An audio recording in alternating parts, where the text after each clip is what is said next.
Hello, I wanted to do a video on how to choose a lender. I'm a lender. You might think this is biased, but it really isn't. I really want to give you straight answers and good ideas on how to choose a lender. So I'm in my blog here. I just went into my blog by clicking blog up at the top of my website. And then in the search box, I clicked how to choose because I've written a couple of blogs about this in the past and I wanted some reminders. So the first one that's really interesting, this is how to choose a buyer agent, a realtor. We're not going to cover that right now. Choosing your lender based on the 3 Ds, donuts, drinks, and dinners. I'm going to touch on this real quick before we jump in. I wrote this blog a long time ago, but it covers the fact that a lot of lenders are referred by their realtors, their favorite realtors that they have relationships with.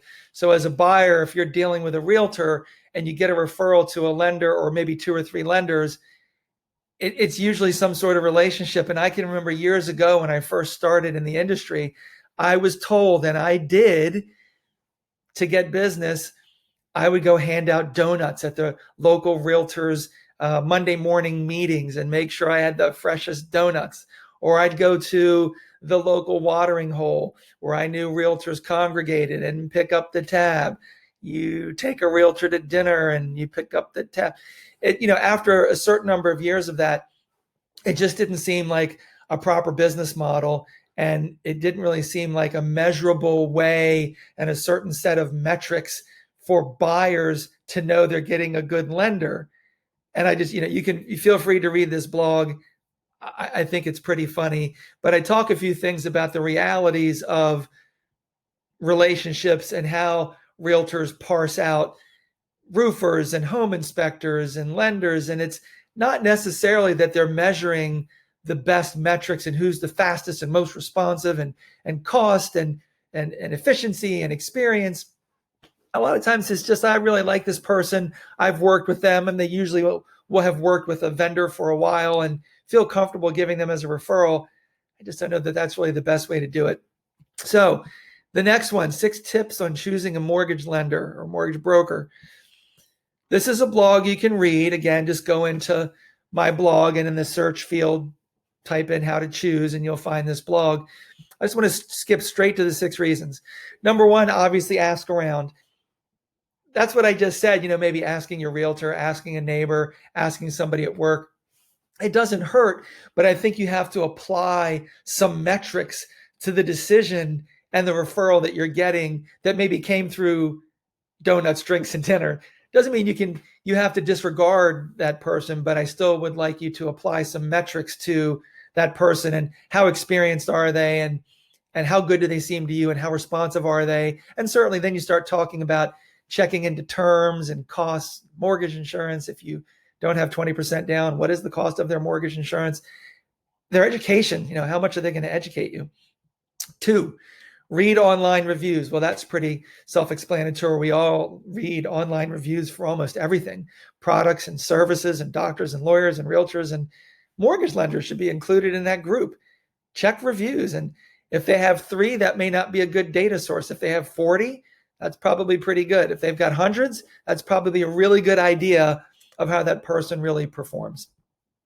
Check out their websites. So this one is an interesting one to me. I feel like everybody should have a website. It's a great way to convey a lot of data without you, the consumer, having to engage with that person. I hope people learn a lot on my website, and maybe they never contact me. That's okay. I think you get what you give. And I give a lot of free information on my website. I've seen some great websites from competitors, and I've seen some websites that are really pretty spare, and they're not really anything but a fancy calling card. And I don't know about you, but that bugs me. If you've got a website, why have it if you're not educating and using it as a tool to provide something for the consumer that you hope to win over? Schedule a meeting or a call. So that's pretty self-explanatory too.